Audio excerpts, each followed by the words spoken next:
पण आपल्या ज्या कार्यासाठी अवतार घेतला आहे ते कार्य पूर्ण होणार नाही.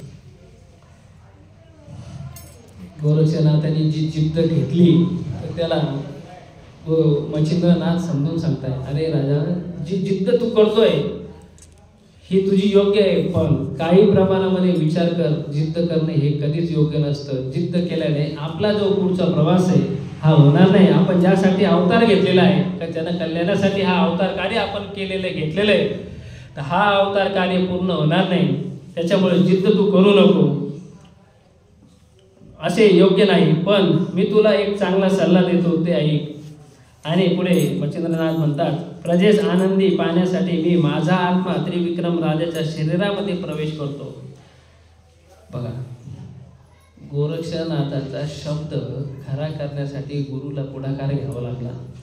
आणि प्रत्येक गोष्टीला पर्याय आहेच असं इथं श्री गुरु मच्छिंद्रनाथांनी दाखवून दिलं की ह्यालाही पर्याय आहे. तू काळजी करू नकोस, मी माझा आत्मा त्रिविक्रम राजाच्या शरीरामध्ये संचरित करतो. म्हणजे त्रिविक्रम राजाचं शरीर जिवंत होईल, राजा नाही, शरीर जिवंत होईल. म्हणजे ते परत प्रज्ञेत येईल, चैतन्य त्याच्यामध्ये खेळू लागेल आणि लोकांना असं वाटेल की त्रिविक्रम राजा परत जिवंत झाला. जे शिष्यासाठी गुरुची ही धडपड आहे. आणि पण एक असा विषय मच्छिंद्रनाथांनी गोरक्षनाथांना सांगितला, मी 12 वर्ष त्याच्या शरीरामध्ये प्रवेश करून राहील. माझं शरीर तू रक्षण कर. जोपर्यंत माझा आत्मा त्रिविक्रम राजाच्या शरीरात राहील तोपर्यंत शरीराचे रक्षण करणे हे तुझे कर्तव्य असेल, असं मच्छिंद्रनाथांनी गोरक्षनाथांना सांगितले. आणि आपलं शरीर सोडून त्रिविक्रम राजाच्या शरीरामध्ये त्यांनी प्रवेश केला. त्रिविक्रम राजा उठून बसताच हे पाहून प्रजा आनंदी झाली. काय झालं, मच्छिंद्रनाथांनी त्यांचा आत्मा त्या त्रिविक्रम राजाच्या शरीरामध्ये संचरित केला आणि त्रिविक्रम राजा स्मशानापर्यंत गेलेले आहे. त्यांचं शरीर स्मशानापर्यंत गेलेले आहे. त्या ठिकाणी मच्छिंद्रनाथांनी त्यांच्या शरीरामध्ये आत्मारूपी प्रवेश केला आणि शरीर परत जिवंत झालं. सगळ्यांना आश्चर्य झालं, अरे की हे शरीर परत जिवंत झालं. भगवंताला आपली दया आली, भगवंताला आपली कळवळ कळाली आणि त्यांनी परत आपल्या राजास पुनर्जीवनदान दिलं. असं बाकीच्या इतर पूर्ण समाजाला त्या ठिकाणी आणि ते पूर्ण प्रजा आनंदी झाले. कारण मच्छिंद्रनाथामुळे त्रिविक्रम राजा उठून बसले होते. तेव्हा मच्छिंद्रनाथांचे शरीर गोरक्षनाथांनी त्या ठिकाणी असलेल्या एक महादेव मंदिरामध्ये ठेवण्याचा मनात संकल्प केला. मंदिरामध्ये लपवून ठेवण्याचे ठरवले. त्यावेळी मात्र त्या ठिकाणी एक गुरुवीण होती. गुरुवीण म्हणजे मंदिरामध्ये जे पुजारी असतात त्यांना गुरु म्हणतात. आणि त्या गुरुची जी पत्नी होती तिला गुरुवीण म्हणतात. ती गुरुवीण त्या ठिकाणी होती. त्या महादेवाच्या मंदिरामध्ये खाली एक तळघर होतं. त्या तळघरामध्ये हे आपण आपल्या गुरुमाऊलीचं शरीर ठेवू असं गोरक्षनाथांनी त्या गुरुविणीला सांगितलं.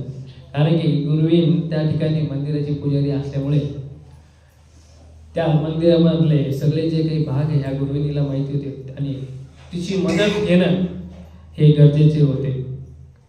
म्हणून गोरक्षनाथांनी गुरुविणीस मच्छिंद्रनाथांची जे काही घडलेला प्रसंग आहे तो सर्व त्या गुरुविणीस कथन केला.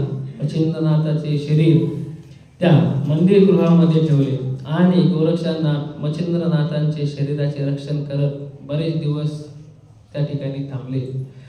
असं करत करत बरेच दिवस निघून गेले. काय केलं, गोरक्षनाथांनी ते मच्छिंद्रनाथांचं जे शरीर आहे त्या महादेवाच्या मंदिराच्या तळघरामध्ये त्या गुरुविणीच्या सोबत घेऊन त्या गुरुविणीला त्या ठिकाणी ठेवलेलं आहे. आणि त्या शरीराचे रक्षण हे गोरक्षनाथ त्या ठिकाणी करतायत. असंच शरीराचे रक्षण करता करता करता बरेच दिवस निघून गेलेले आहेत. गोरक्षनाथांना असं वाटलं का आता बरेच दिवस आपण या ठिकाणी थांबलो आणि शरीर या ठिकाणी आहेच, आता या ठिकाणी आपल्याला काही शरीराचं काही बाधा नाही, धोका नाही असं त्यांनी जाणून मग तीर्थयात्रेत जावं असं त्यांनी ठरवलं. त्या ठिकाणी गोरक्षनाथ मच्छिंद्रनाथांचे शरीर रक्षण करत असताना बरेच दिवस निघून गेले. तेव्हा गोरक्षनाथ तीर्थयात्रा करण्यास निघून गेले. इकडे त्रिविक्रम राजा मच्छिंद्रनाथ ज्यांच्या शहरामध्ये प्रवेश केला होता ते पूर्ण राज्यकारभार बघू लागले. जसं त्रिविक्रम राजा राज्यकारभार करत होते त्याचप्रमाणे मच्छिंद्रनाथ सुद्धा त्रिविक्रम राजाच्या स्वरूपामध्ये त्या ठिकाणी पूर्ण कारभार बघू लागले. राज्यकारभार पाहत असताना त्रिविक्रमाच्या शरीरात मच्छिंद्रनाथ आत्मकारभार बघत दैनंदिन व्यवहार सर्व सुरळीत चालवित. बऱ्याच दिवसानंतर असे काही झाले की रेवती राणीस गर्भधारणा झाली. जी त्या ठिकाणी राणी होती त्रिविक्रम राजाची, तिचं नाव रेवती होतं. आणि त्या रेवती राणीला अगोदर ज्यावेळेस त्रिविक्रम राजा होता त्यावेळेस तिला काही संतती वगैरे काहीच नव्हती. पण ज्यावेळेस मच्छिंद्रनाथांनी त्यांच्या शरीरात प्रवेश केला त्यानंतर त्या राणीला गर्भ राहिला. 9 महिने 9 दिवस पूर्ण होऊन त्यांना पुत्र संतान झाले. मदनासारखा पुत्र झाला. 12व्या दिवशी मुलाचे बारसे केले. त्याला पाळण्यात घालून धर्मनाथ असे नाव ठेवण्यात आले. तो धर्मनाथ 5 वर्षाचा झाल्यावर एके दिवशी राजा व राणी महादेवाच्या मंदिरात पूजेसाठी गेले. त्यांना मुलगा झाला. 5वी झाली, 5 झालं. 12व्या दिवशी 12व्या दिवशी नाव ठेवित होते गुगऱ्या गेगऱ्या काय करून. त्या ठिकाणी त्या मुलाला धर्मनाथ असं नाव देण्यात आलं. आणि 5 वर्षाचा तो मुलगा झाल्यानंतर महादेवाच्या मंदिरामध्ये त्रिविक्रम राजा आणि रेवती राणी दोघं या ठिकाणी दर्शनाला आलेले आहे. तेथे राणीचे मनोभावे त्या राणीने त्या महादेवाची पूजा केली आणि त्या महादेवाला असं साकडं घातलं, हे महादेवा, हे उमापते, माझा त्रिविक्रम राजा जो आहे त्याच्या आधीच मला मरण यावं, म्हणजे मी आयवं मरावं असं मला दान दे. तेव्हा त्या ठिकाणी त्या ठिकाणी जे मंदिरात गुरवीण होती ही तिथं बसलेलीच होती. आणि गुरविणीला तर सगळं माहितीच होतं, प्रकार काय काय झाला, कसं झाला, काय घडलं, पहिले कसं झालं, काय झालं, फक्त तिलाच माहिती होतं. त्या ठिकाणी त्या राणीचं जे म्हणणं महादेवाला होतं ते ऐकलं. ते ऐकून त्या गुरविणीला हसू आलं आणि ती हसू लागली. हसूच काय मोठ्याने नाही, गालातल्या गालात हसले. पण पहिले लोक चतुर होते. एखाद्या चेहऱ्याकडे बघितल्या त्याच्या मनात काय चालू आहे त्यांच्या लक्षात येत होतं. त्या राणीला लक्षात आलं की ही गुरवीण हसली म्हणजे काहीतरी गोष्ट आहेच, म्हणूनच ही हसली. त्या गुरवीने हसताना पाहून राणीस राग आला व हसण्याचे कारण त्या राणीने विचारले. त्या राणीला तिच्या हसण्यावरती शंका आली, राग आला. आणि राग आल्यानंतर ती राणी त्या गुरवीणीला विचारायला लागली, तू का बरं हसली ते सांग. राणी तर राणीच, गुरवीण तिच्यासमोर काय बोलणार, त्याच्यामुळे ती काहीच बोलत नव्हती. तेव्हा ती गुरवीण घाबरली.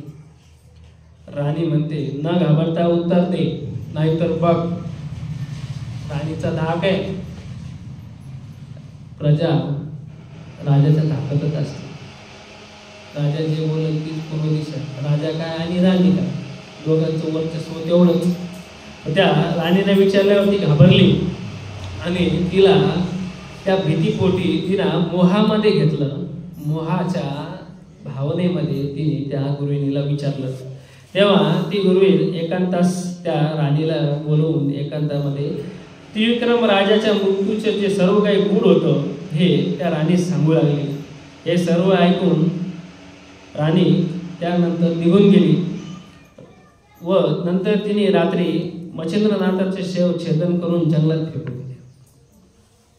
काय झालं, त्या राणीने तिच्याकडून सर्व वृत्तांत ऐकून घेतला की माझा पती त्रिविक्रम राजा हा अगोदरच मेलेला आहे, मृत्यू झालेला आहे. आणि हे नागपंथातले जे साधू आहे श्री गुरु मच्छिंद्रनाथ यांनी त्यांच्या शरीरामध्ये प्रवेश केलेला आहे. म्हणजे आताचा जो आहे शरीरात संचारित झालेले हे मच्छिंद्रनाथ आहे. म्हणजे मी अगोदरच विधवा झालेली आहे. पण नीतीचा खेळ हा आहे की तिला झालेला विधवा असताना सुद्धा मच्छिंद्रनाथ त्या शरीरामध्ये संचारित झाल्यानंतर तिला आयवं पण तसंच ठेवलं. पण ही गोष्ट त्या राणीला माहिती झाल्यानंतर ती खटली की माझा आयवं आहे तर अगोदरच गेलेलं आहे, आणि हे सगळं काही रचलेलं जे हे आज मला उघड झालं. आणि त्यानंतर तिने असं पण केला की आज रात्री त्या गुहेत जाऊन मच्छिंद्रनाथांचं जे शरीर आहे या शरीराचे तुकडे करून करून करून फेकून द्यायचे, किड्या आणि मुंग्याला खाऊ घालायचे, जेणेकरून आता जे मच्छिंद्रनाथ त्या त्रिविक्रम राजाच्या शरीरात संचारित आहे ते परत त्यांच्या शरीरात संचारित होऊ शकणार नाही. म्हणजेच काय, आज जे काही माझा ऐवा आहे सध्या हे तसंच राहील. मच्छिंद्रनाथ तर चिरंजीव आहे, त्यांचं शरीर सुद्धा चिरंजीव आहे, ही काय नष्ट होणारी नाहीच आहे. आज पण माईम या ठिकाणी मच्छिंद्रनाथांची जी समाधी आहे, आज पण आपलं जसं कातड आहे आज पण तसंच शरीर त्यांचं समाधीस्थ त्या ठिकाणी आहे. आणि हे शरीर त्यांनी रात्री आज आपण हे करूच असं धरून 2-3 कामाठी तिचे विश्वासातले जे ते तिने घेतलेले आहे सोबत. आणि त्या शरीराची विल्हेवाट लावण्यासाठी महादेव मंदिरामध्ये रात्री गेलेले आहे. रात्री त्या ठिकाणी गेल्यानंतर तिने ते शरीर बघितलं, त्या शरीराचे बारीक बारीक बारीक बारीक बारीक तुकडे केले आणि वेगवेगळ्या ठिकाणी जंगलात नेऊन ते फेकून दिले का जेणेकरून त्याला किड्या मुंग्या खाऊन घेतील. आणि शरीरच जर नसलं तर मच्छिंद्रनाथ परत त्या शरीरात कसा संचार होईल. म्हणजे ही स्त्रियांची पुढची बुद्धी होती, मग ही तिची वृत्ती अशी होती आणि तिने ते केलंच. आणि त्यानंतर ते शरीर राणीने फेकून दिले. राणीने खूप विचार करून हे कृत्य केले होते. मगच राणी समाधानी झाली. पहा, एखाद्याच्या डोक्यात जर खटका बसला का बसला, तो खटका पूर्ण होऊस तर तो काही त्या गोष्टीला मानित नाही, तो दुसऱ्याला सुद्धा मानित नाही.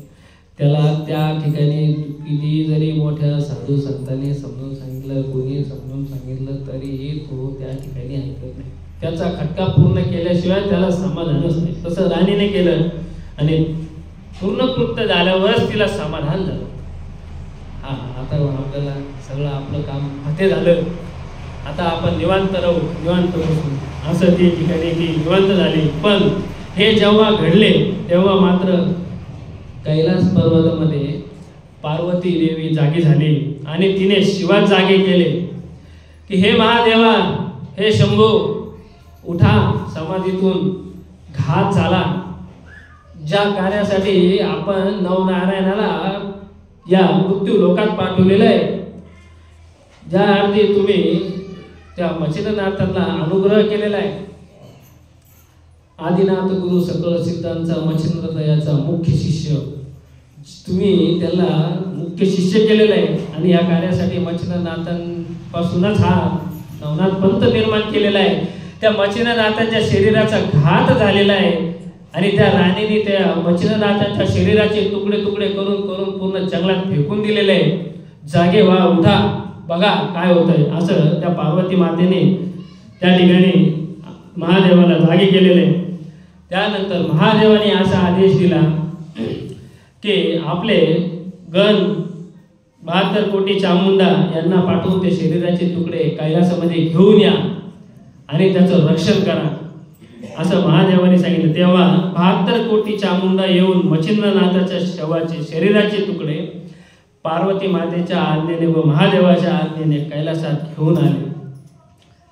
मग त्या ठिकाणी चामुंडा देवी, अष्टभैरव या सगळेजण गेले. जितके बारीक बारीक बारीक जितकेही कण त्या शरीराचे तुकडे केलेले होते हे सगळे घेऊन ते कैलासामध्ये आलेले आहेत. पार्वती आज्ञेप्रमाणे कैलासात चामुंड्यांनी, वीरभद्रांनी महादेवाचा जो मानसपुत्र आहे त्यांच्या स्वाधीन हे शरीर केले व चामुंडा आणि वीरभद्रास संवाद होतोय. काय झालं, ते जेवढे बी शरीराचे तुकडे हे कैलासामध्ये आणले आणि कोणाच्या स्वाधीन केले, वीरभद्र नावाचा महादेवाचा सगळ्यात प्रिय असा मानसपुत्र होता आहे. तो वीरभद्र इतका प्रतापी होता का त्याला कोणीच हारू शकत नव्हतं, असा त्याचा प्रताप होता. तिन्ही लोकांत त्याचा प्रताप गाजलेला होता. आणि त्याच्या सानिध्यामध्ये हे तुकडे पूर्ण जे काय आहे मच्छिंद्रनाथ शरीराचे हे आणून त्याला सांभाळण्यासाठी तिथं ठेवलेले वीरभद्राच्या तिथे.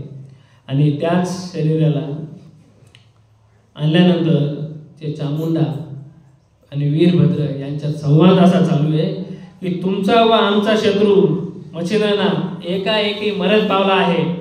त्याने आम्हाला पूर्वी नग्न करून आमची फटफजिती केली होती. तसेच अष्टभैरवांची सुद्धा त्यांनी विटंबना केली होती व मारुती सोबत सुद्धा युद्ध करता मारुती बाबतीत सुद्धा हेच घडले होते. सर्व देवतांना भारी असा हा प्रबळ शत्रू अनायासे मरून आपल्या हाती पडलेला आहे. काय झालं? पूर्वीची कथा आहे मच्छिंद्रनाथांची. ज्यावेळेस ते तीर्थाटन करत होते त्यावेळेस ते त्यांचं ह्या अष्टभैरवांसोबत चामुंडांसोबत युद्ध झालं होतं आणि त्या युद्धामध्ये मच्छिंद्रनाथांनी या सर्वांना परास्त केलं होतं. त्यामध्ये वीरभद्र सुद्धा एका दिवशी भेटला तर त्यांना सुद्धा परास्त केलं होतं. मारुतीच्या बाबतीत सुद्धा तेच झालं. त्याला हे मारुतीला सुद्धा मच्छिंद्रनाथांनी परास्त केलं होतं. ही त्यांची लीला होती, ती त्यांची माया होती. हा विषय नंतरचा आहे. सर्व देवतांना भारी असा हा प्रबळ शत्रू अनायासे म्हणून आपल्या हाती सापडला. त्यांना वाटलं आता आपल्याला हा मच्छिंद्रनाथाचं शरीर भेटलं म्हणजे आपला जो काही पूर्वीचा झालेला प्रसंग आहे याचा बदला घेण्याची वेळ आपल्याला आली आहे. आता ती आपल्या हातात संधी आलेली आहे आणि हे शरीराचे तुकडे आता हे नीट सांभाळून ठेवणे सर्व देवतांना भारी असा हा होता. तेव्हा त्यांचे शरीर नीट जपून ठेवा. त्यांच्या शरीराचं रक्षण करा. का रक्षण करा? कारण की त्यांचा जो शिष्य आहे हे त्यांनाही ठाऊक होतं सर्वांना. त्यांचा जो शिष्य आहे गोरक्षनाथ हाही मोठा प्रतापी आहे. तो हे शरीर जिंकून नेण्यासाठी निश्चितच येईलच. तेव्हा हा सर्वजण फार सावध राहून या शरीराचे रक्षण करा. गोरक्षनाथ यांच्यावरती श्री गुरु मच्छिंद्रनाथांची इतकी मोठी कृपा होती की त्यांनी गोरक्षनाथाच्या स्वाधीन सर्व काही विद्या दिलेल्या होत्या. म्हणून त्या गोरक्षनाथांना सर्व मान सन्मान देत होते आणि पण मनात किंतु परंतु आले तर तेवढं घाबरायचे सुद्धा. असा हा वीर असा गोरक्षनाथ आणि प्रतापी त्यांना घाबरतात म्हणून त्यांनी त्या शरीराचे रक्षण व्यवस्थित करा असे म्हणले. हे म्हणणे वीरभद्रालाही पटले. त्याने 72 कोटी चामुंडा 84 लक्ष शिवगण मच्छिंद्रनाथांच्या शरीर रक्षणासाठी ठेवले. शरीर किती? एकच. पण त्याच्या शरीराच्या रक्षणासाठी किती? 72 कोटी चामुंडा 84 लक्ष शिवगण एवढे सगळे त्याच्या शरीराच्या तुकड्याचे रक्षण करण्यासाठी ठेवले. का? कारण की त्याचा जो शिष्य आहे गोरक्षनाथ हा पण खूप प्रतापी आहे. तो येईलच आणि त्याचं शरीर घेऊनच जाईल हे त्याचा सुद्धा विश्वास होता. इकडे त्रिविक्रम राजाच्या शरीरात मच्छिंद्रनाथांचा आत्मा दररोज महादेवाच्या दर्शनात ये जा करत होता. असे 12 वर्ष भरत गेले. मच्छिंद्रनाथांचा निरोप घेऊन गोरक्षनाथ तीर्थयात्रा करत करत करत करत करत फिरत फिरत परत कौंडण्य नगरातून चौरंगी नाथासह प्रयाग येथे येण्यास निघाले. आता इथे चौरंगी नाथ सुद्धा आले. ज्या वेळेस गोरक्षनाथ तीर्थयात्रा करत करत करत निघाले गेले तिथून तर त्याला चौरंगी नाथांना त्यांनी अगोदरच बद्रिक आश्रमामध्ये एका गुहेमध्ये तपस्या करायला बसवलेलं होतं. 12 वर्षाचं तप त्यांचं पूर्ण झालं आणि त्यांना अनुग्रहित करून मावंदे करून त्यांनी चौरंगी नाथाला सुद्धा सोबत घेऊन या ठिकाणी म्हणजे प्रयागराज या ठिकाणी हे दोघं गुरु शिष्य कोण आता गोरक्षनाथ आणि चौरंगीनाथ या ठिकाणी आलेले आहेत.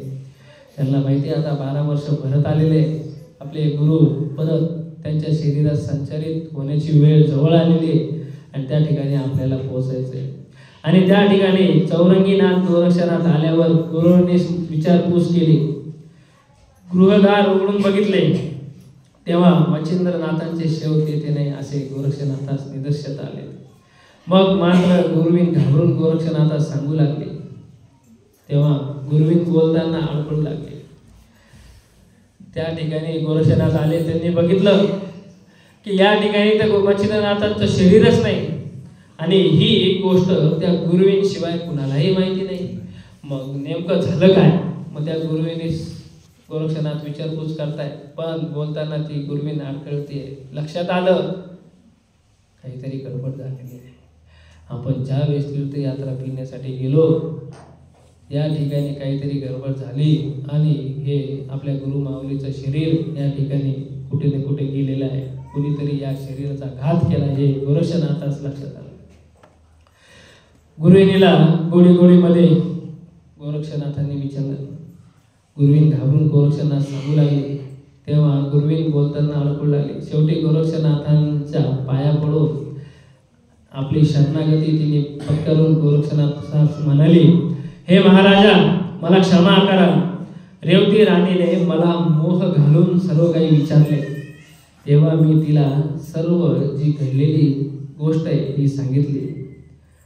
तिच्या व्यतिरिक्त मी अन्य कुणालाही ही गोष्ट सांगितली नाही. तेव्हा गोरक्षनाथ रागाने संतापले. गुरुविन म्हणाले, राणीला विचारून येते की प्रेताचे काय झाले. गुरुविन राणी रेवतीस भेटून विचारपूस करू लागली. गोरक्षनाथाने तिला विचारले, प्रेमाने विचारले. मग तिने सर्व काही हकीकत समजून सांगितले का असं असं झालं आणि हे फक्त मी त्या राणीला, रेवती राणीला सांगितले, बाकी कुणालाच नाही सांगितले. गोरक्षनाथाला खूप राग आला, पण त्यांना कळून चुकले. राग हा माणसाचा शत्रू असतो. राग आणून आपलं कार्य सिद्ध होणार नाही. हिला शिक्षा करूनही कार्य सिद्ध होणार नाही. पुढे या शरीराचं काय झालं, कसं झालं, या गुरुविनीला आपण रागाने विचारल्यापेक्षा संयमाने, स्थैर्याने विचारू आणि हिच्याकडून जे काही झालेलं आहे हे सगळं काही माहिती करून घेऊ. मग त्या गुरु गोरक्षनाथांनी तिला विचारले. ती असं म्हणाले, मला तर काही माहिती नाही पुढचं, पण राणीला हे सगळं काही माहिती आहे. मी राणीला जाऊन विचारते आणि तुम्हाला येऊन परत सांगते का नेमकं राणीचा काय विषय, तिने त्या शरीराचं काय केलं काय नाही, हे सगळं विचारपूस करून मी तुम्हाला परत येऊन सांगते. त्या ठिकाणी गोरक्षनाथ आणि चौरंगीनाथ त्या महादेवाच्या मंदिरामध्ये बसले, थांबले आणि गुरुविन या ठिकाणी महालामध्ये आलेली आहे. गुरुविन राणीला भेटून विचारपूस केली. गुरुविनीने जे काही राणीला विचारपूस केली असं सांगितलं की त्या शरीराचे मी तुकडे करून करून करून किड्या मुंग्याला खाऊ घातले, फेकून दिले. आता त्या शरीराचं आतापर्यंत सगळं पतन झालंही असेल, त्या किड्या मुंग्याने खाऊन ते पचन केलं असेल. आता त्या शरीराचा शोध काही घेऊ नका, त्या शरीराचा शोध काही लागणार नाही. आता ते शरीरच लागलं नाही, त्या निमित्तानं माझा आईबाप नेहमी आढळच राहील असं त्या राणीने, त्या गुरुविनी सांगितलं. पूर्ण झालेला प्रकार त्या राणीने गुरुविनी सांगितला. त्यानंतर ती गुरुविन गोरक्षनाथाकडे आली मंदिरामध्ये आणि त्या गुरुविनीने त्या गोरक्षनाथा सर्व वृत्तांत सांगितलं. तेव्हा गोरक्षनाथाने शोधाशोध सुरू केला. मग ते गोरक्षनाथांनी बघितलं, ऐकलं, हे तर खूप अनर्थ झालं, घात झाला या ठिकाणी आपल्या गुरुच्या शरीराचा. आणि पचरना त्यांच्या शरीराचे तुकडे शोधण्यासाठी सूक्ष्म रूपाने पूर्ण सृष्टीत भ्रमण करू आणि आपण हे शरीराचे तुकडे शोधूनच आणू. कारण की 12 वर्ष होत आलेले आहे. आपले गुरु कोणत्याही क्षणी त्यांच्या शरीरामध्ये संचार करण्यासाठी तयार होईल आणि आपल्याला शरीराची विचारपूस करतीलच. त्याच निमित्ताने ते गोरक्षनाथ शोधाशोध करू लागले. चौरंगीनाथास त्यांनी असे सांगितले की मच्छिंद्रनाथ गुरूंच्या कलेचे शोध घेईपर्यंत तू माझ्या शरीराचा सांभाळ करावा. आणि ते श्री गुरु गोरक्षनाथ मुंगीच्या प्रमाणे मुंगीसारखा वेळ धरून किंवा परत अदृश्य रूप धरून ते शोध घेऊ लागले. त्यांनी सुद्धा तेच केलं. आपलं शरीर त्या महादेवाच्या मंदिरामध्ये ठेवलं आणि गुप्त रूपाने ते पूर्ण ब्रह्मांडामध्ये संचरित झाले. शोध घेऊ लागले की आपल्या गुरुचं शरीर कुठं मिळेल, कुठं सापडेल. या शोधामध्ये ते निघाले आणि त्या गोरक्षनाथांच्या शरीराचं रक्षण करण्यासाठी चौरंगीनाथाला ते तिथे त्या ठिकाणी बसवलं. जसे गोरक्षनाथ होते त्यांनीही त्यांचा शिष्य चौरंगीनाथ तेवढाच प्रतापी केलेला होता. ते सुद्धा तेवढेच प्रतापी होते. त्या ठिकाणी मच्छिंद्रनाथांच्या शरीराचे तुकडे हे अष्टभैरव व चामुंडा असा बहुसंख्य लक्षणाचा पाळा आहे. हे बघून गोरक्षनाथांनी गुप्त वेशामध्ये मृत्यू लोकात आपल्या शरीरात प्रवेश केला. पण त्यांचा शोध सुरू झाला. स्वर्गलोक, पाताळलोक, सप्तपाताळ, सप्तस्वर्ग, परत मेरू, मंदार वगैरे सगळ्या ठिकाणी शोध घेतला, त्यांना काही ते मच्छिंद्रनाथांच्या शरीराचे तुकडे सापडले नाही. शेवट त्यांनी कैलासामध्ये गेले. कैलासामध्ये तिथं जाऊन गुप्त रूपाने बघितलं, इथं तर आपल्या गुरुच्या शरीराचे तुकडे या ठिकाणी कैलासामध्ये ठेवलेले आहे, पण त्या शरीराच्या रक्षणासाठी चामुंडा आणि भैरव, अष्टभैरव, चामुंडा आणि वीरभद्र हा स्वतः इथं पहारा देऊन उभा आहे. का? त्यांचा संवाद गोरक्षनाथाने ऐकला की 12 वर्ष भरत आलेले या ठिकाणी कोणत्याही क्षणी तो गोरक्षनाथ येईल आणि हे शरीर घेऊन जाईल. तर सर्वजण सज्जरा, गोरक्षनाथ आला की त्याला हे शरीर द्यायचं नाही, त्याच्यासोबत सुद्धा युद्ध करू आणि गोरक्षनाथांचे सुद्धा हेच हाल करू जे मच्छिंद्रनाथांचे आपण केलेले आहे. असं त्यांनी संवाद ऐकल्यावर गोरक्षनाथ त्या ठिकाणी काही वाद न घालता परत मृत्यू लोकामध्ये आपल्या शरीरामध्ये संचारित झाले. आणि नंतर त्यांनी एक युक्ती रचवली. त्यांनी सूर्यनारायणाची भेट घेतली. सूर्यनारायण असे सांगितले की मच्छिंद्रनाथांचा देह हा शिवगणांनी कैलासात नेला आहे. ते उपदेशाच्या गोष्टी ऐकायला तयार नाहीत, तेव्हा आपण मध्यस्थी करून ते मच्छिंद्रनाथांच्या शरीराचे तुकडे आमच्या स्वाधीन करावे. आता इथे गोरक्षनाथांनी काय केलं? सूर्यनारायणांना मध्यस्थी घेतलं. आपण पण काय करतो, एखादी गोष्ट कोणी जर ऐकत नसेल तर त्याला एखादा मध्यस्थी लागतोच, म्हणजे तो दोन्ही बाजून समजून घेतो. पण तो असा लागतो की तो तराजू हातात घेतल्यावर त्याला स्थिर करता यायला पाहिजे. एखादी बाजू गोड असली का त्याची बाजू धरून समान अंतरामध्ये जर करत असेल तर तोच मध्यस्थी ठेवा, म्हणजे काही दोघांचं हित होईल. आता एक बाजू जड आणि एक बाजू कमी असली तर मग काही ना काही होणारच. मग ते असे मध्यस्थी श्री सूर्यनारायणाला त्यांनी घेतले. तेव्हा आपण मध्यस्थी करून मच्छिंद्रनाथांच्या शरीराचे तुकडे आमच्या स्वाधीन करावे असे गोरक्षनाथांनी सूर्यनारायणाला सांगितलं. विनंती केली की तुम्ही जा कैलासामध्ये त्या वीरभद्रास भेटा आणि त्याला हे आमचा निरोप समजून सांगा आणि ते शरीराचे तुकडे द्या आम्हाला आणून, असं त्यांनी विनंती केली. त्या विनंतीला मान देऊन सूर्यनारायण कैलासामध्ये गेले. कैलासामध्ये सूर्यनारायण पोचता शिवगण त्यांच्या पाया पडले, मान दिला, सर्व झालं, आतिथ्य झालं, पूजन झालं. आणि सर्व झाल्यानंतर त्यांनी विचारलं, हे सूर्यनारायण या ठिकाणी येण्याचं कारण काय?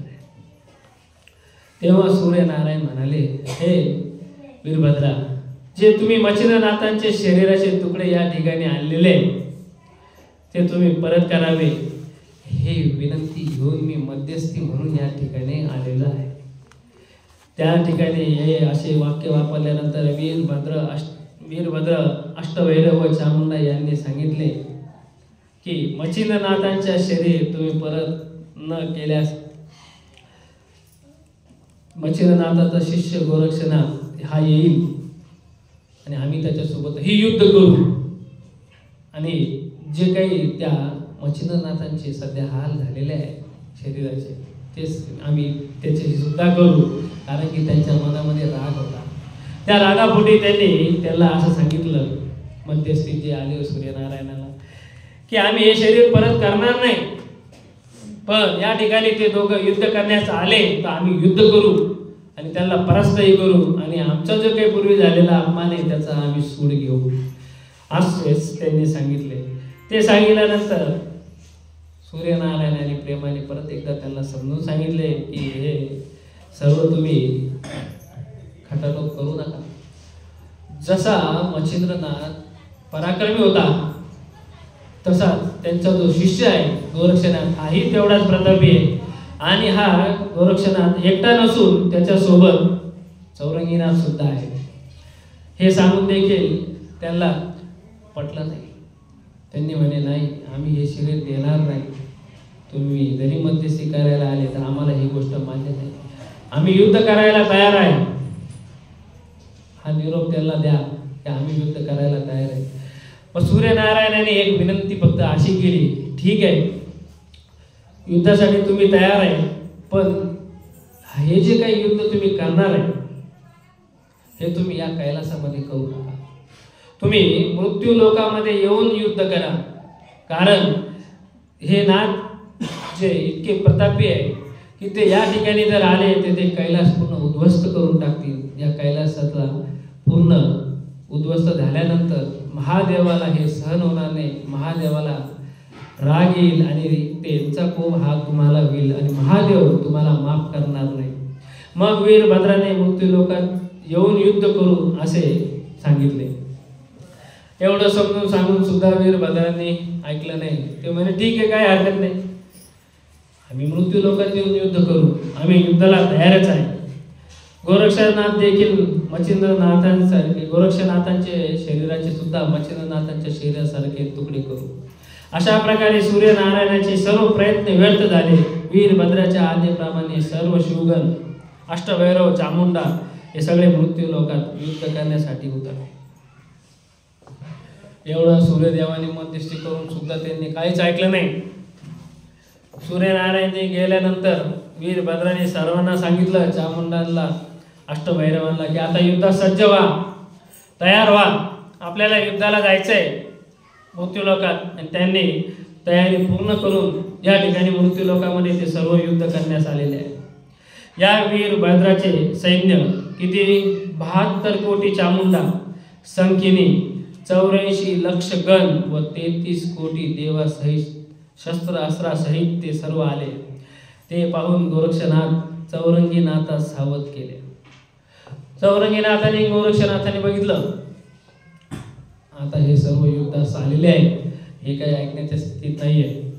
हे चौरंगीनाथ, तूही सावध हो, मी सावध आहेच। आज यांच्यासोबत युद्ध केल्याशिवाय आपल्याला आपल्या गुरुमाऊलीचे शरीराचे तुकडे भेटणार नाही। यांच्या शरीराचे तुकडे आपल्याला घ्यायचे असेल तर यांच्यासोबत युद्ध करावेच लागेल। आणि काही क्षणामध्ये युद्धाला सुरुवात झाली। निरनिराळ्या अस्त्रांचे प्रयोग सुरू झाले। शेवटी चौरंगीनाथाने मोहने अस्त्र व वाताकर्षण अस्त्राचा प्रयोग केला। त्यापुढे वीरभद्राच्या पूर्ण सैन्याचा काहीही लागला।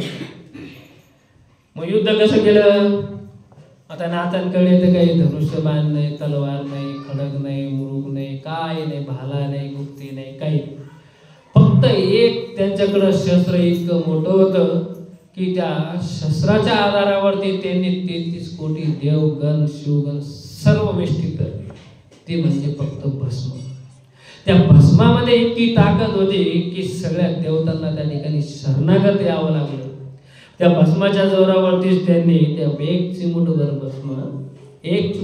भस्म घेतला चौरंगीनाथाने। त्यावर मोहिनी आणि वाताकर्षण शस्त्राचा प्रयोग केला, सिद्ध, आणि तो फेकला। त्यामुळे पूर्ण सैन्याचा काहीच लागला नाही। सर्व सैन्य देहभान विसरून पिसाटासारखे इकडे तिकडे पळू लागले। वीरभद्र चामुंडासह युद्धात दाखल झाला।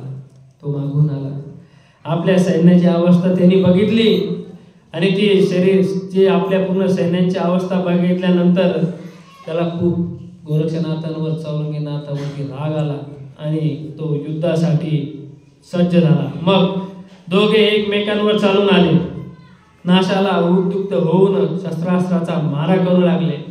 परंतु गोरक्षनाथांच्या व चौरंगीनाथांच्या विलक्षण सामर्थ्यापुढे वीरभद्राचे अनेक शस्त्रास्त्र निष्फळ ठरले। वीरभद्र इतका शक्तिशाली होता, त्याचे पूर्ण शस्त्रास्त्र गोरक्षनाथांच्या सामर्थ्यापुढे फिके पडले, शांत झाले।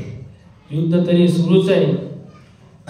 शेवटी गोरक्षनाथाने संजीवनी मंत्राचा प्रयोग केला भस्माच्या जोरावर आणि सर्व दानवांना उठवले। गोरक्षनाथांना बघितलं, आता हा तो काय असा ऐकायला तयार नाही, शस्त्रास्त्र पण वापरले, सगळे वापरले, तरी हा ऐकायला तयार नाही। आता ह्याला काहीतरी उपाय करू। तर गोरक्षनाथाने एक चिमूटभर भस्म घेऊन संजीवनी मंत्राचा प्रयोग करून त्यांनी पूर्ण दानव उठवले। कोणचे दानव?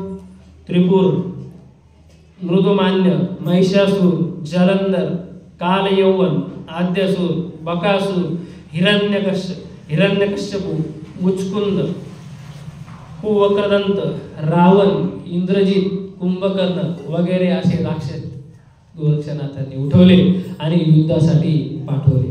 हे पाहून सर्व देवता रणांगणातून पळ काढू लागले. त्यांना फार मोठी काळजी वाटू लागली. एवढे राक्षस जिवंत झाले. एक एक राक्षस उन्माद झाला, माजला तर आपल्याला सगळं सोडून पळावं लागलं. हे तर इतके एक खट्टी गोरक्षनाथाने जिवंत गेले. आता आपला इथं काही लागू शकत नाही. ते घाबरले, दचकले आणि त्यांनी अशाच अवस्थेमध्ये सरळ वैकुंठ गाठले. त्यांनी वैकुंठात जाऊन विष्णू सर्व वृत्तांत सांगितला. हे भगवान परमात्मा, हे विष्णू, हे नारायणा, अशा ठिकाणी असा प्रकार घडलेला आहे आणि त्या मच्छिंद्रनाथांच्या शरीराचे तुकड्याचे जे काही तुकडे होते हे घेण्यासाठी त्यांचा शिष्य गोरक्षनाथ व चौरंगीनाथ या ठिकाणी आलेले आणि वीरभद्रासोबत हे युद्ध चालू आहे. वीरभद्र ते काही शरीर देण्यासाठी तयार नाही आणि ह्या युद्धाचा परिणाम असा झाला की गोरक्षनाथांनी त्यांच्या सामर्थ्याने सर्व जे काही राक्षस होते सर्व दैत्य उठवलेले आहे. आता त्या रणांगणामध्ये हे सर्व दैत्य आणि वीरभद्राचं युद्ध सुरू आहे. हे वृत्त ऐकल्यानंतर विष्णू विचार करू लागले की आता एक एक अवतारात एक एक राक्षस मारला, आता एवढे एका वेळेस मारण्यासाठी काय काय करावे लागेल. म्हणजे विष्णूला सुद्धा प्रश्नचिन्ह पडला की आता एवढे सगळे राक्षस आहे, एक एक राक्षस मारण्यासाठी मला एक एक अवतार घ्यावा लागला. आता इतके सगळे एकत्र उठलेले आहे, जमा झालेले, युद्ध चालू आहे, आता काय करू. मग विष्णूने शंकराला बोलवले. मग त्या ठिकाणी विष्णूने शंकराला बोलवले, त्यांना सर्व हकीकत सांगितली. वीरभद्राच्या द्वेषामुळे ही गोष्ट अशा स्तरावरती गेली. कशामुळे? द्वेषामुळे. विष्णू आणि शंकर गोरक्षनाथास भेटण्यास गेले. हर तऱ्हेने गोरक्षनाथाशी त्यांनी समजून घालण्याचा प्रयत्न केला. त्यांनी समजून सांगितलं गोरक्षनाथ सुद्धा की हे गोरक्षा, अरे असं करू नको, या सृष्टीचा नाश होईल, या सृष्टीचा विनाश होईल. जे कार्य आपल्यासाठी पुढं नियोजित केलेलं आहे हे कार्य अधुरे राहील, अर्धवट राहील. पुढं सृष्टीचं संचालन वगैरे हे सगळं काही सृष्टीचं कालचक्र हे बिघडून जाईल. या अशा गोष्टी करू नको. हे सगळं ऐकल्यानंतर गोरक्षनाथ काही ऐकायला तयार नाही. गोरक्षनाथांचं फक्त एकच म्हणणं होतं, माझ्या गुरूंच्या शवाचे जे काही झालेले तुकडे ते मला परत द्या, मग युद्ध थांबवण्यात मी तयार होईल, तोपर्यंत मी काही युद्ध थांबवणार नाही, असे गोरक्षनाथांनी सुचवले. मग महादेवांनी चामुंडांना सांगून मच्छिंद्रनाथांच्या शरीराचे तुकडे गोरक्षनाथास परत आणून दिले आणि श्री विष्णू परमात्मा आणि श्री शंकर म्हणाले, हे गोरक्षनाथा, आता या राक्षसाला शांत कर. तेव्हा गोरक्षनाथ म्हणाले, हे प्रभू महादेवा, हे नारायणा, हे राक्षस अस्त्रमंत्राच्या सहाय्याने शांत करावे लागतील, कारण हे राक्षस संजीवनी मंत्र अस्त्राने उत्पन्न केलेले आहे आणि हे जे काही राक्षस आता युद्ध करतायत हे फक्त अस्त्रमंत्राच्या सहाय्यानेच शांत करता येईल. म्हणून भगवंताच गोरक्षनाथात म्हणतात की तुम्ही अवतार घेऊन यांना मारा, नाही तर मग जो वीरभद्र रणांगणामध्ये उभा आहे त्याची आस सोडून द्या. एक तो वीरभद्र वाचवा, नाही तर मग सोडून द्या. एक क्षणात मी सगळे भस्म करतो आणि जर हे भस्म केले त्याच्यामध्ये वीरभद्र सुद्धा भस्म होईल, त्याची आशा तुम्ही सोडा. आणि जर वीरभद्र वाचवायचा असेल तर तुम्ही एक एक अवतार घेऊन परत या सर्व राक्षसांना मारा. तेव्हा श्री शंकर भगवान महादेव म्हणाले, अरे गोरक्षनाथा, मधुकैट्य दैत्य हा माजला होता तेव्हा मी स्वतः त्याच्या धाकाने रामामार पळालो. शेवटी एकादशीने अवतार घेऊन मधुकैट्य दैत्यास मारले. अशी संकटे अनेक वेळा आली, भोगावी लागली. तेव्हा वेळ न गमावता लवकरच राक्षसाचा बंदोबस्त कर. त्यांनी दाखवलं की मधुकैट्य हा इतका उन्माद झाला, मातला की त्याच्या धाकाने मला सुद्धा पळावं लागलं. एकादशीने अवतार घेऊन त्याला मारलं.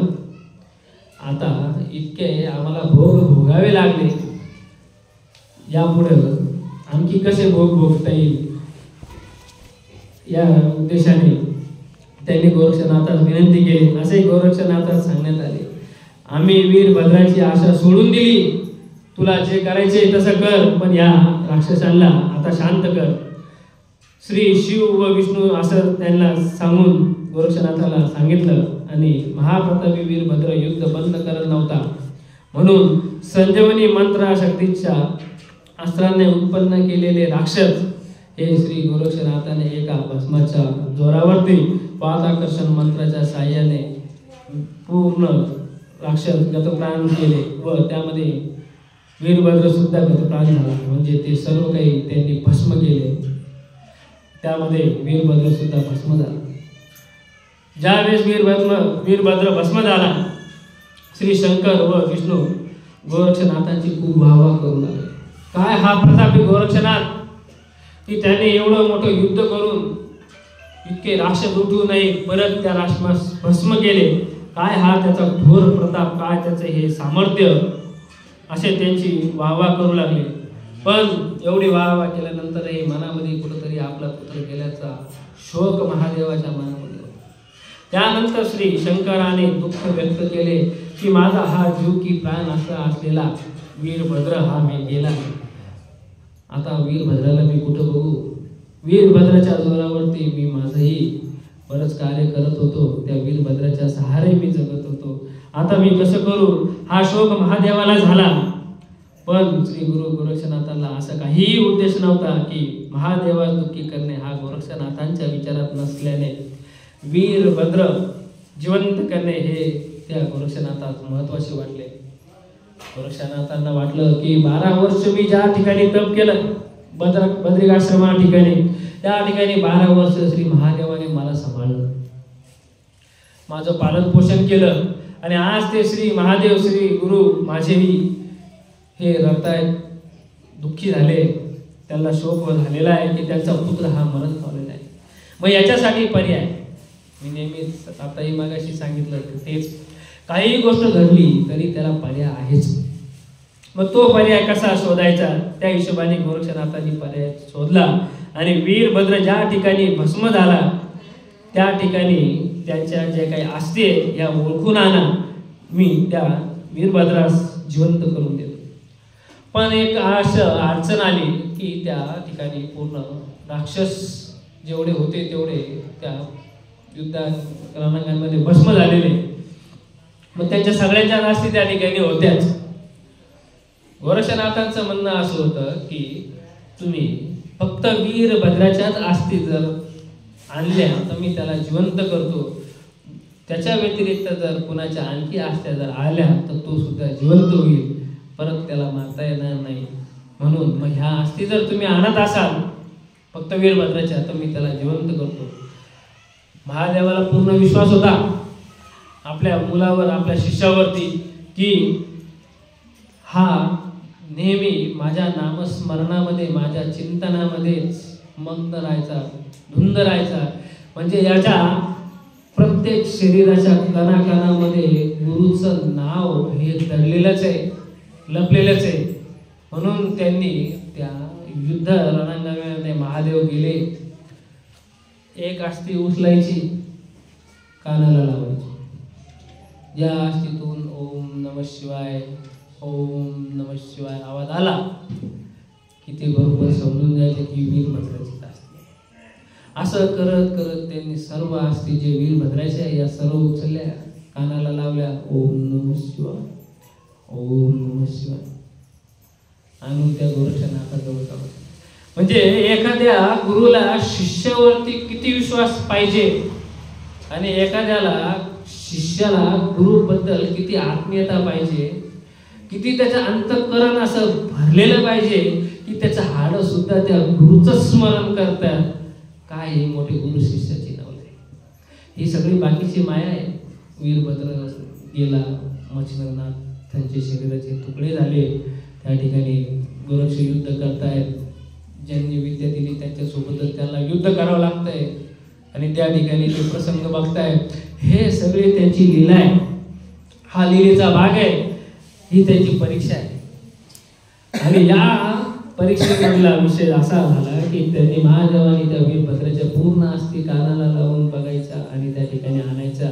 पूर्ण वीरभद्राच्या आस्ती त्या ठिकाणी आणून दिल्या आणि त्या ठिकाणी गोरक्षनाथांनी संजीवनी मंत्राचा प्रयोग करून त्या ठिकाणी वीरभद्राला परत जिवंत केलं. वीरभद्र उठून जिवंत राहिला, उभा राहिला आणि त्याचे परत सूर निघाला. कुठे आहे तो गोरक्ष? आज मी त्याला सोडल्याशिवाय राहणार नाही, आज एकालाही सोडणार नाही. मग महादेवाने त्याचा हात धरला आणि महादेवाने त्याला समजून सांगितलं, अरे बाबा असं काही करू नको, तू भस्म झाला, तुला जिवंत करण्यासाठी हा सगळा खटपट मी केला आणि परत या ठिकाणी तुला जिवंत केलं. उलट तुम्ही सर्व जे काही या ठिकाणी जमलेले आहे त्यांनी नाथ संप्रदाय हा जनकल्याणासाठी या ठिकाणी अवतार घेतलेला आहे. त्यांनी अवतार घेतल्यामुळे जनकल्याण हाच त्यांचा उद्देश आहे, बाकी त्यांचा उद्देश दुसरा काहीच नाही. ह्या नाथ पंथात तुम्ही सर्व पूर्ण यथाशक्तीने यांना सहाय्य व्हा आणि यांना पूर्णतः वरदान द्या. ज्या ज्या ठिकाणी तुमचं नाव निघेल त्या त्या ठिकाणी तुम्ही यांना मदत करा, कार्य करा. या कार्यासाठी तुम्हीही सहभागी व्हा, हाच मोठा उद्देश आहे. हेच सगळ्या जगाचं कल्याणाचा मार्ग आहे असं महादेवाने त्या वीरभद्राला समजून सांगितलं. त्यानंतर त्या वीरभद्रास लक्षात आले की नाही महादेवांनी एवढा विषय समजून सांगितला म्हणजे या नाथ पंथामध्ये काही आहेत, शक्ती सामर्थ्य आहे. या सामर्थ्याच्या जोरावरती ते काहीही करू शकतात. काही म्हणजे जनकल्याणच, दुसरा इतर विषय नाही. जनकल्याण करण्यासाठीच यांचा अवतार झालेला आहे आणि हे जनकल्याणच करतील हा त्यांना पूर्ण विश्वास बसला. आणि त्या ठिकाणी मच्छिंद्रनाथांच्या शरीराचे तुकडे त्या शिष्याला म्हणजे गुरु गोरक्षनाथाला मिळाले. मग त्या ठिकाणी त्यांनी सर्व तुकडे जमा करून त्या महादेवाच्या मंदिरामध्ये आणून ठेवले. 12 वर्ष पूर्ण झाले. त्रिविक्रम राजा त्या मंदिरामध्ये दर्शनासाठी आलेले आहे. गोरक्षनाथ आणि चौरंगीनाथ त्या ठिकाणी त्या महादेवाच्या मंदिरामध्ये नमन करत त्या ठिकाणी बसलेले आहेत. तिघांचा संवाद झाला की हे गुरुदेवा, आता 12 वर्ष पूर्ण झालेले आहे, आता तुमचे परत या शरीरामध्ये प्रवेश करण्याची वेळ झालेली आहे. मच्छिंद्रनाथांनी म्हणजे त्रिविक्रम राजाच्या शरीरामध्ये मच्छिंद्रनाथ असल्यामुळे त्रिविक्रम राजाने म्हणे हो मी या शरीरामध्ये उद्या म्हणजे आज रात्रीच उद्या सकाळच्या वेळी संचार करणार आहे, त्यामुळे तुम्ही सज्ज राहा. मीही त्या प्रतीक्षेत आहे आणि सज्ज आहे. त्या दिवशी रात्री मच्छिंद्रनाथ म्हणजे त्रिविक्रम राजा झोपले. रात्री त्यांचा प्रवेश त्या शरीरामध्ये ज्या शरीर मच्छिंद्रनाथांच्या शरीरात प्रवेश झाला. सकाळी ती राणी उठवायला गेली त्रिविक्रम राजाला. राजा उठत नाही. तिला कळून गेलं आता हा विषय या ठिकाणी संपला. आपला पती त्रिविक्रम राजा म्हणजेच त्यांच्या शरीरातले जे काही मच्छिंद्रनाथ होते हे शरीर सोडून परत त्यांच्या शरीरामध्ये संचलित झालेले आहे आणि आपल्यावरती शोक कळा आलेली आहे. व त्या ठिकाणी पूर्ण शोक कळा निर्माण झाली. सगळीकडे चर्चा झाली. परत त्रिविक्रम राजा देवावर झाले, मृत्यू झाले. आता कसं करायचं? पूर्ण प्रजा शोकामध्ये बुडून गेली. त्यांचा जो पुत्र होता धर्मनाथ, ज्याची आज बीज आपण साजरी करतो ज्याच्या नावाने, तोही शोक करू लागला. इतका शोक केला की त्याला काहीच भान राहिलेलं नाही. शोक झाला. अंत्ययात्रा निघाली, स्मशानामध्ये गेली. त्या ठिकाणी अग्निदाह दिले पण तो द्यायला तयार नव्हता. त्याचा शोक धर्मनाथाचा काही आवरेना. मग त्या रेवती राणीने आपल्या पुत्राला जवळ घेऊन समजावून सांगितली, सगळं वृत्तांत सगळं समजून सांगितला की तुझा जो वडील आहे, पिता आहे, हा नाही आहे, तो मच्छिंद्रनाथ आहे. हा शरीर रूपी त्रिविक्रम राजा आहे. हा पहिलेच देहवसन झालेलं होतं पण मच्छिंद्रनाथांनी आपल्या योग बळाने आपला आत्मा त्या शरीरात संचार करून 12 वर्ष त्यांनी या ठिकाणी प्रजेसाठी राहिले आणि त्या मध्यंतरी तुझा जन्म झाला. म्हणजे तुझे वडील पिता हे मच्छिंद्रनाथ आहे. तर तू शोक करू नको, ते चिरंजीवी आहे. त्यांनी त्यांच्या शरीरात प्रवेश केलेला आहे, ते आजही आहे. हा संस्कार विधी झाल्यानंतर मी तुला त्यांचे दर्शन घडवील. मग त्या ठिकाणी त्या स्मशानातला सगळा जो काही विधी आहे तो झाला. सर्व प्रजा घरी गेली. त्याच्या नंतर राणीने त्या धर्मनाथास महादेवाच्या मंदिरामध्ये घेऊन आली. त्याला माहिती होतं का महादेवाच्या मंदिरामध्ये मच्छिंद्रनाथ, गुरु गोरक्षनाथ आणि चौरंगीनाथ आहेच. त्या ठिकाणी आल्यानंतर त्यांनी मच्छिंद्रनाथांची भेट घेतली आणि धर्मनाथाला त्या मच्छिंद्रनाथांच्या चरणावरती दिलं की हा तुमचा पुत्र आहे. धर्मनाथ, याला तुम्ही जवळ घ्या, याचं पालन पोषण आता काय करायचं, कसं करायचं हे तुम्ही ठरवा. आणि त्या धर्मनाथास सांगितलं, हेच तुझे पिता आहे, हे तुझं सर्व काही आहे आणि इथून पुढे तुझी जी काही वाटचाल आहे ही ह्याच्याच स्वाधीन आहे. असं करून त्यांनी मच्छिंद्रनाथांचे दर्शन घेतले. त्यानंतर ते राज्यकारभार धर्मनाथाकडे देण्यासाठी राज्यात आले. धर्मनाथाचा राज्याभिषेक झाला. पण धर्मनाथाचं म्हणणं असं होतं की हे देवा, हे पिता, की मलाही तुमच्यासोबत घेऊन चला, मला हे राज्यकारभार काही नको, मलाही तुमच्यासोबत नाथपंथाची दीक्षा द्या आणि त्या नाथपंथामध्ये माझाही हातभार असू द्या, मलाही तुमच्यासोबत येऊ द्या. असा एक मुलगा आपल्या पित्याला म्हणतोय. पण मच्छिंद्रनाथ म्हणे नाही, तसं नाही, आम्ही यानंतर 12 वर्षानंतर परत येऊ, तोपर्यंत तू हे राज्य चालव, हे राज्य सांभाळ, तुझंही लग्न कर, त्यानंतर तुला जो मुलगा होईल त्याला आपण या ठिकाणी बसू, राज्य देऊ, मग तुला नाथ संप्रदायाची दीक्षा देऊ आणि मग आम्ही तुला घेऊन जाऊ. पण 12 वर्षापर्यंत तू या ठिकाणी राज्यकारभार कर, तुझ्या आईला जीव लाव, प्रजेला जीव लाव. जशा त्रिविक्रम राजाने प्रजेला सुख दिलं, जीव दिला, जीव लावला, त्याप्रमाणे तूही त्या प्रजेला सांभाळ. असं मच्छिंद्रनाथांनी त्या धर्मनाथास उपदेश केला आणि तसा त्याने ऐकला. त्यानंतर मच्छिंद्रनाथ, गोरक्षनाथ आणि चौरंगीनाथ 12 वर्ष तपसाधनेसाठी फिरत गेले. 12 वर्षानंतर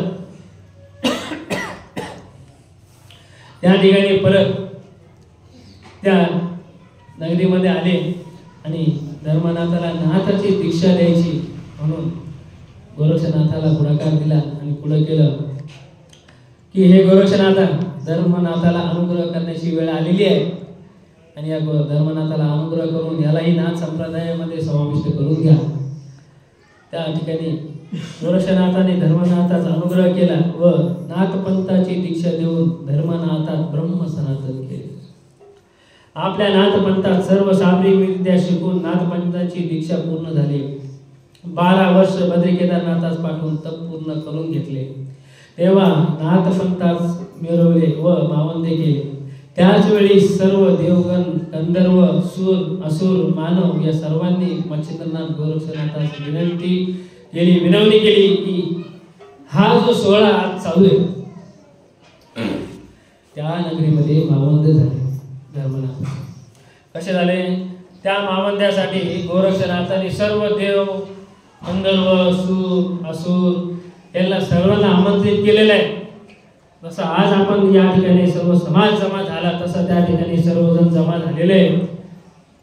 गोरक्षनाथांनी आपल्या हाताने त्या दिवशी सगळ्यांना कवळ दिली. कवळ दिली म्हणजे घास. जसा एखादी आई आपल्या लेकराला 5 बोटाने घास भरवते प्रेमाने, तसा श्री गुरु गोरक्षनाथांनी सर्वांना हा घास भरवला.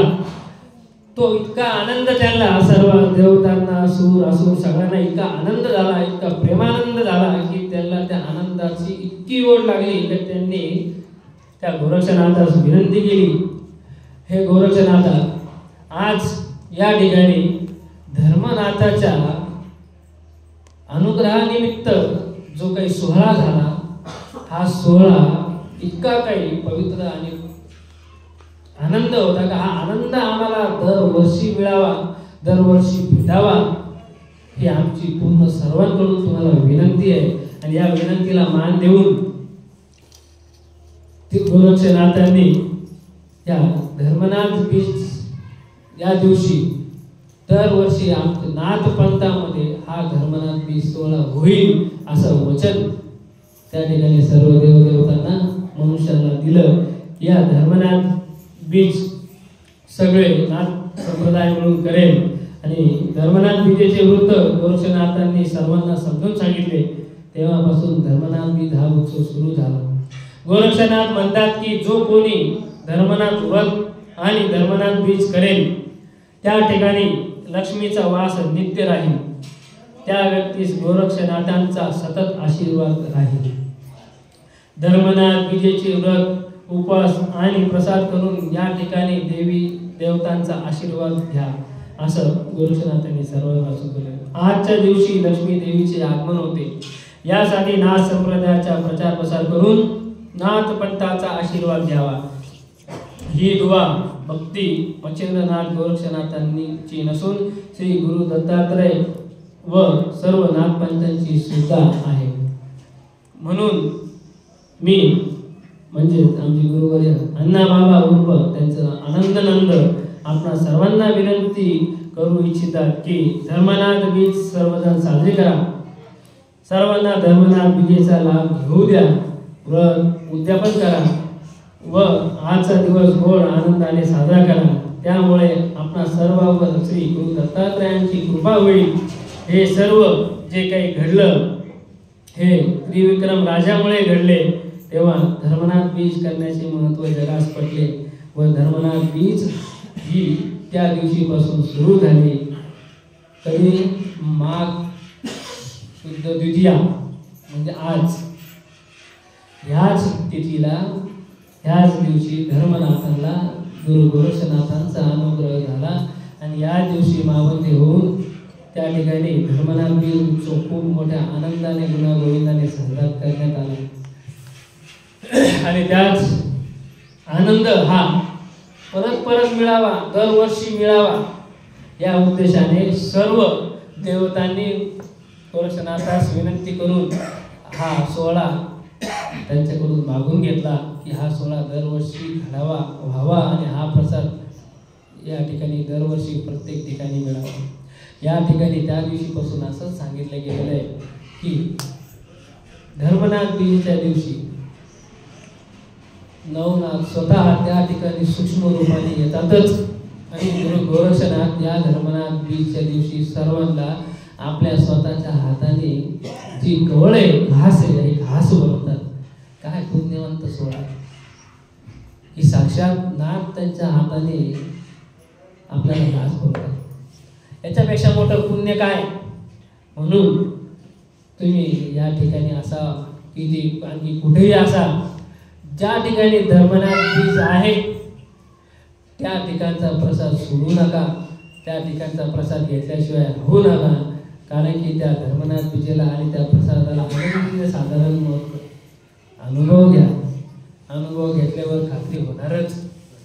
आणि या ठिकाणी असा हा धर्मनाथ बीज सोहळा दरवर्षी आपल्या इथे श्री गुरुदत्त मंदिर या ठिकाणी आपण दरवर्षी घेत असतो आणि खूप मोठ्या उत्साहाने हा सण साजरा करत असतो.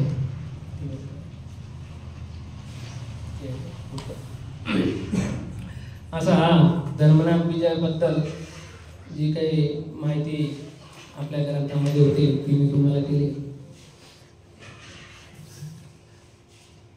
पुढचा आपण थोडासा विषय घेऊ. दिगंबरा दिगंबरा दिगंबरा दिगंबरा दिगंबरा दिपादवल्लभ दिगंबरा दिपादवल्लभ दिगंबरा दिपादवल्लभ दिगंबरा